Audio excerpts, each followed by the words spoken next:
अभी तक उतरा नहीं है भाई, ये अभी भी ऊपर ही है उसके लैमास के साथ। लेट्स गो गाइस, हमने अनलॉक कर दिया अपना एंड पोर्टल एंड हमारा 10th फेज द एंड भी खत्म हो गया है। एंड फिर मैं अपने एंड पोर्टल के नीचे एक बड़ा सा प्लेटफॉर्म बिल्ड करता हूं। हमारे पास 100 ड्रैगन एक्स कलेक्ट हो जाएंगे एंड क्या हम 1000 एक्सपी लेवल तक पहुंच पाएंगे, ये सब तो अब वीडियो के लास्ट में ही पता चलेगा। ओके गाइस, तो ये बंदा ना लास्ट एपिसोड से अभी तक उतरा नहीं है भाई, ये अभी भी ऊपर ही है उसके लैमास के साथ।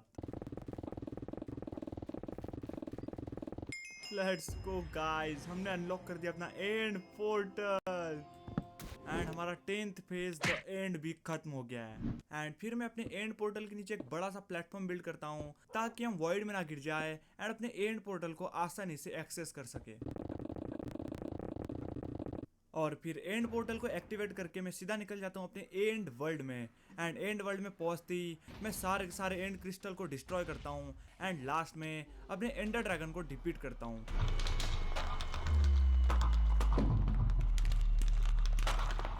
एंडर ड्रैगन को डिफीट करने की वजह से मुझे बहुत सारी एक्सपी और एंडर ड्रैगन एग मिल जाता है, जिसको लेके मैं अपने ओवरवर्ल्ड में वापस आ जाता हूँ। ओके गाइस, तो अभी हमने डिफीट किया है सिर्फ एक एंडर ड्रैगन को एंड अभी हमें और 99 एंडर ड्रैगन को डिफीट करना है इस चैलेंज को कंप्लीट करने के लिए। एंड एंडर ड्रैगन को रिस्पॉन करने के लिए हमें चाहिए होगी and crystal and and crystals को क्राफ्ट करने के लिए लगते हैं ग्लास, आई ऑफ एंडर और घास टीयर।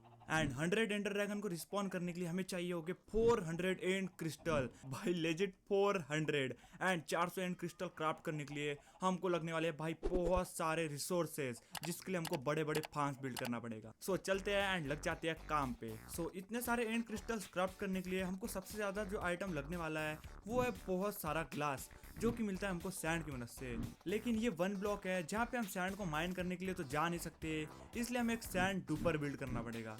आई नो कि sand duper it's kind of cheating, but भाई हमारे पास इस वर्ल्ड में इसके अलावा कोई और ऑप्शन नहीं है। सो मैं अपने पिस्टन क्राफ्ट कर रहा था एंड गेस व्हाट, हमारे पास का कॉबलस्टोन ही खत्म हो गया।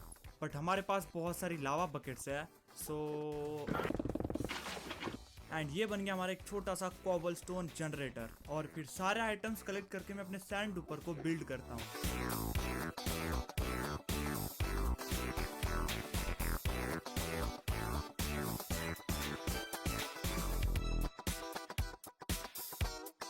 और अपना सैंड डुपर बिल्ड होते ही मैं 30 मिनट्स को उस पर AFK भी कर देता हूँ।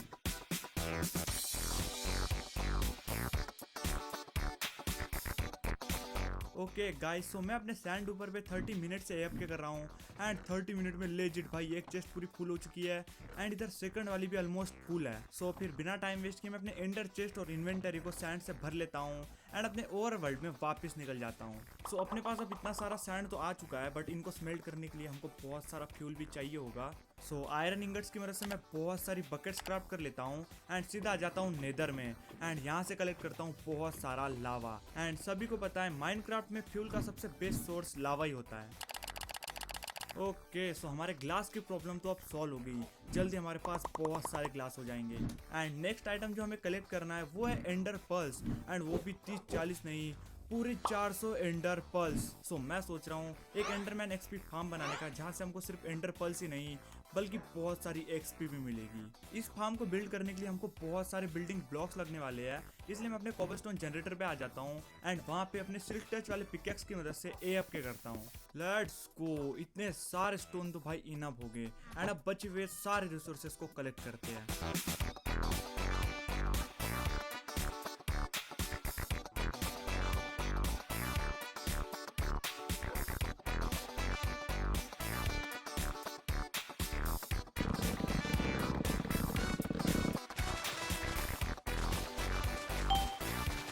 एंड ये रहे वो सारे आइटम जो हमको एंडरमैन एक्सपी फार्म बनाने के लिए लगने वाले हैं।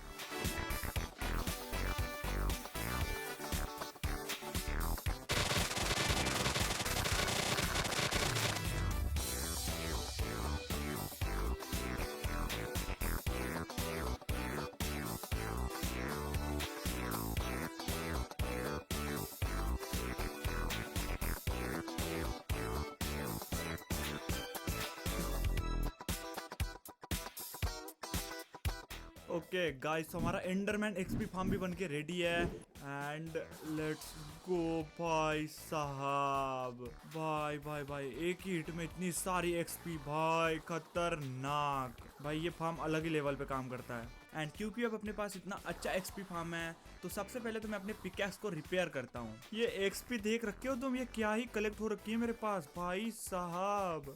बहुत एंडरमैन्स मार लिए एंड ये एक्सपी बार भाई हमारा रुकने का नाम ले रहा है। ये एक्सपी भाई ओके खत्म हो गए, लेट्स गो। एंड भाई साहब इतनी सारी एंडर पर्ल्स, लेट्स गो, ये तो मोर देन इनफ है। फिर मैं इन सारी एंडर पर्ल्स को अपने एंडर चेस्ट में भरता हूँ एंड साथ ही कुछ अपने इन्वेंटरी में एंड निकल जाता हूँ अपने ओवरवर्ल्ड में वापस। एंड गाइज यार अगर तुम लोग इस वीडियो को यहाँ तक देख रहे हो तो लाइक और सब्सक्राइब करना मत भूलना, क्योंकि इतने बड़े प्रोजेक्ट्स करने के लिए बहुत ज्यादा मेहनत लगती है। ओके गाइज तो हमने इतनी सारी एंडर पर्ल्स तो कलेक्ट कर ली है, बट इन एंडर पर्ल को आई ऑफ एंडर में कन्वर्ट करने के लिए हमें चाहिए होगा बहुत सारा ब्लेज पाउडर, जिसके लिए हमें चाहिए होंगे ब्लेज रॉड्स। सो तुम लोग समझ गए होंगे हमें नेक्स्ट फार्म बनाना है ब्लेज रॉड वाला। लेकिन उससे पहले मुझे एक ज़रूरी काम करना है, हमें अपने एंड में वापस जाना है एंड एंड सिटी से इलाइट्रा लेके आना है, क्योंकि भाई मुझे बहुत ज़्यादा ब्लॉक्स ट्रैवल करने पड़ रहे हैं एंड उसमें मेरा बहुत सारा टाइम वेस्ट हो रहा है। सो चलते हैं एंड एक इलाइट्रा कलेक्ट करके लाते हैं। अपने एंड वर्ल्ड में आने के बाद एंडर पर्ल की मदद से मैं एंड गेटवे में एंटर कर देता हूँ एंड फिर निकल जाता हूँ एंड सिटीज को ढूंढने के लिए। फाइनली हमको मिल गई and city and and city ship भी है यहाँ पे। Let's go let's go let's go. अपने एंड सिटी में एंटर करती मैं सबसे पहले यहाँ से अपने पोशंस उठाता हूँ एंड उसके बाद अंदर एंटर करता हूँ। हाउ आर यू दोस्त, bye bye. Oh protection four वाली डायमंड की लैगिंग, लेट्स गो। इफिशिएंसी 5 वाली शवल एंड इसमें भाई कचरा है, लेट्स गो गाइस। ये आ गई हमारी इलाइट्रा, नॉइस। फिर मैं इस एंड सिटी के बहुत सारे शल्कर्स को मार के शल्कर शेल कलेक्ट करता हूँ एंड यहाँ की बहुत सारी चेस्ट लूटता हूँ। अरे भाई साहब 3 2 5 भाई 7 डायमंड, अरे भाई 2 3 4 5 और 5 डायमंड्स, भाई खतरनाक, नॉइस। भाई लॉटरी लग गई है यहाँ पे। और फिर अपनी इलाइट्रा और बहुत सारे डायमंड्स के साथ अपने ओवरवर्ल्ड में वापस आ जाता हूँ एंड अपने पास गन पाउडर तो भाई भर के पड़ा होगा, लेट्स गो। अरे वेट, बट हमारे पास पेपर्स ही नहीं है भाई। भाई खतरनाक, 10 शुगर केन पड़ा है हमारे पास। सो हम अपना इलाइट्रा तो लेके आ गए थे एंड अपने पास बहुत सारा गन पाउडर भी था, बट रॉकेट्स क्राफ्ट करने के लिए हमारे पास पेपर्स ही नहीं थे, इसलिए मैं एक शुगर केन फार्म बिल्ड करता हूँ। और फिर कुछ दिनों तक वेट करने के बाद हमारे सारे शुगर केन्स भी ग्रो हो जाते हैं, जिन्हें मैं फटाफट से कलेक्ट कर लेता हूँ एंड फिर अपने लिए बहुत सारे रॉकेट्स क्राफ्ट कर लेता हूँ। एंड सिटी से हमने कुछ शल्कर शेल कलेक्ट करके लाए थे, तो उनकी मदद से मैं कुछ शल्कर बॉक्स भी क्राफ्ट कर लेता हूँ। अपने ब्लेज फार्म को बिल्ड करने के लिए वाइन्स की भी जरूरत थी, तो मैं फटाफट से एक जंगल ट्री ग्रो कर लेता हूँ, क्योंकि इस पे बहुत सारे वाइन्स ऑलरेडी आ जाते हैं एंड फिर शेयर की मदद से उन वाइन्स को कलेक्ट करता हूँ। एंड इसी के साथ अपने ब्लेज फार्म को बिल्ड करने के लिए लगने वाले सारे रिसोर्सेज भी हमने कलेक्ट कर लिए थे एंड अब इन्हें लेते हैं सीधा चलते हैं नेदर में। ओके गाइस, तो हम अपने पास वाले नेदर फोर्ट्रेस में आ चुके हैं, अपने स्पॉनर के पास। सो अब फटाफट से अपने फार्म को बनाना स्टार्ट करते हैं, लेट्स गो।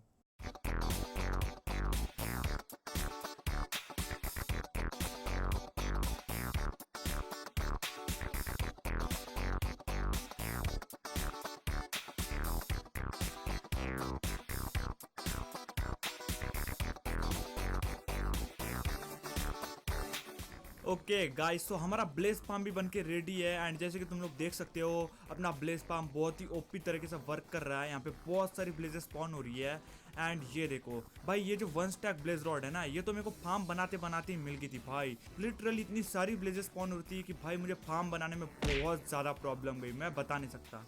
सो अपना फार्म अभी तो ठीक ठाक वर्क कर रहा था, बट अगर हम अपने स्वॉर्ड में लूटिंग 3 लगा लेंगे तो भाई अपने फार्म के रेट्स डबल हो जाएंगे। सो अभी हमको जाना अपने बेस पे वापिस, ताकि हम अपने स्वॉर्ड पे लूटिंग 3 लगा सके। मैं अपने बेस पे तो वापस आ गया था, बट अपने पास जितने भी विलेजर्स थे उनके पास ऑलरेडी कोई ना कोई जॉब थी, सो उनको हम न्यू जॉब नहीं दे सकते थे। इसलिए फिर मैं कुछ बेड्स क्राफ्ट करता हूँ एंड उनको अपने विलेजर्स के पास जाके लगा देता हूँ एंड साथ ही उनको बहुत सारे पोटैटोस दे देता हूँ, ताकि वो लोग ब्रीडिंग करे एंड अपने पास कुछ विलेजर्स आ जाए जिनको हम जॉब दे पाए। लेट्स को, ये आ गए हमारे बेबी विलेजर्स। जब तक ये बेबी विलेजर्स बड़े हो रहे हैं तब तक मैं अपने इंचेंटमेंट सेटअप को अपने एंडरमैन एक्सपो फार्म पे ट्रांसफर करता हूँ एंड वहाँ पे इंचेंटमेंट लेने की कोशिश करता हूँ। सो मुझे यहाँ पे एक बुक पे लूटिंग 2 की इंचेंटमेंट मिल जाती है और साथ ही एक अनब्रेकिंग 3 वाली इंचेंटमेंट भी, जिसे मैं अपने इलाइट्रा में अप्लाई कर देता हूँ एंड अपने बेस पे वापस आके मेंडिंग भी, एंड इसी के साथ अपनी इलाइट्रा भी मैक्स आउट हो जाती है। फिर एक लाइब्रेरियन से भी मैं लूटिंग 2 की बुक लेता हूँ एंड फिर दोनों लूटिंग 2 की बुक्स को अपने स्वॉर्ड में अप्लाई कर देता हूँ। हूँ एंड फिर अपने ब्लेस फार्म पे वापस आके बहुत देर तक AFK करता हूँ।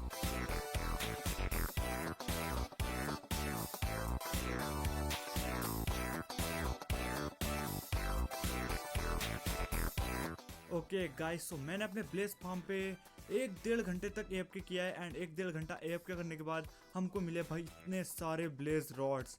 ओके गाइस, सो हमने अब अपने को लगने वाले ऑलमोस्ट सारे रिसोर्सेज कलेक्ट कर लिए है, लेकिन अब सिर्फ एक ही आइटम बचता है जो कि है घास टीयर। एंड भाई घास टीयर को कलेक्ट करना बहुत ज़्यादा मुश्किल होने वाला है एंड इसका फार्म भी बहुत ज़्यादा कॉम्प्लिकेटेड है, जिसमें बहुत सारे आइटम्स और बिल्डिंग ब्लॉक्स लगने वाले हैं। सो इस फार्म को बिल्ड करने के लिए हमको लगने वाले हैं 60 stack of building blocks, then 24 stack of torches, 20 stack of rails. So मैं तुम लोगों से मिलता हूँ अब इन सारे आइटम्स को कलेक्ट करके। भाई हालत खराब होने वाली है।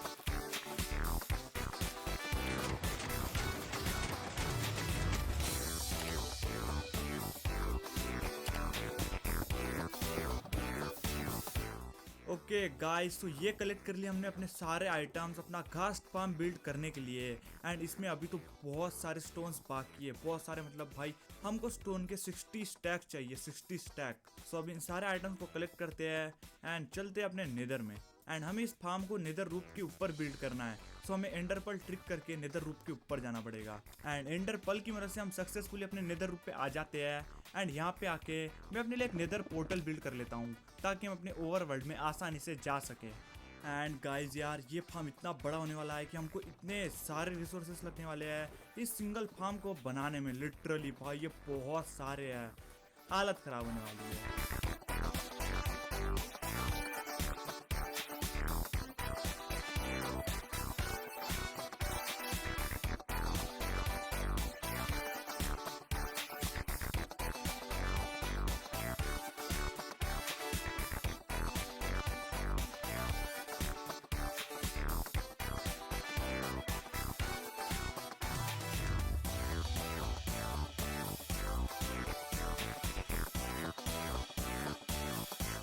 ओके गाइस, सो मैं अपने घास टीयर फार्म पे 3-4 घंटे से AFK बैठा हूँ एंड अब चलते हैं एंड देखते हैं अपने को कितने सारे घास टीयर एंड गन पाउडर मिला है। एंड भाई तुम लोग सिर्फ ये देखो, भाई 4 घंटे AFK करने के बाद हमको सिर्फ इतने ही आइटम्स मिले हैं लिटरली। एंड मैं इससे बिल्कुल भी सेटिस्फाई नहीं हूँ क्योंकि भाई तुम लोग ये फार्म चेक करो एक बार कितना बड़ा है। लेजेंड मुझे इस फार्म को बिल्ड करने के लिए 2 से 2.5 घंटे लग गया है एंड भाई इसका आइटम कलेक्ट करने के लिए तो भाई छोड़ ही दो, इसमें कितने सारे आइटम्स लगे तुम लोग देख ही सकते हो। इस हिसाब से इस फार्म की रेट भाई बहुत कम है एंड ये 4 घंटे AFK करने के बाद है इतना, लेकिन कोई बात नहीं, इतने घास टीयर में हमारा काम चल जाएगा। एंड गाइज यार तुम लोग बस ये देखो, अपने पास सारे आइटम्स आ चुके हैं 400 एंड क्रिस्टल्स क्राफ्ट करने के लिए। सो फटाफट से सारे एंड क्रिस्टल्स को क्राफ्ट कर लेते हैं।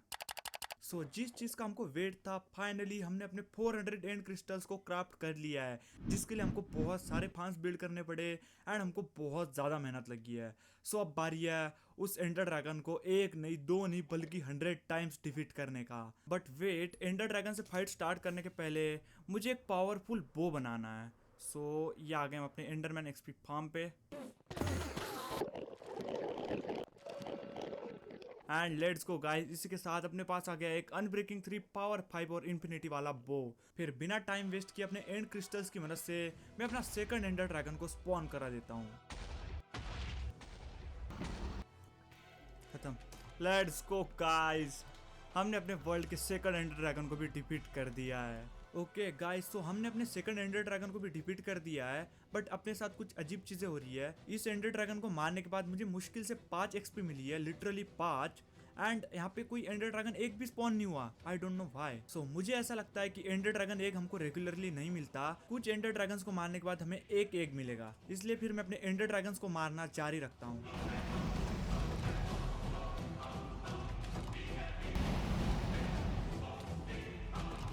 इसी के साथ हमने डिफीट कर दिया total 20 ender dragons. And wait, मैं तुम लोगों को अपना स्टैटिस्टिक भी दिखाता हूँ। ये देखो, यू किल 21 एंडर ड्रैगन। हमने 21 एंडर ड्रैगन्स को डिफीट कर दिया है। ओके गाइस, तो एक प्रॉब्लम हो गई है, मैंने टोटल 21 एंडर ड्रैगन्स मार दिए बट अभी तक हमको कोई भी एग नहीं मिला है।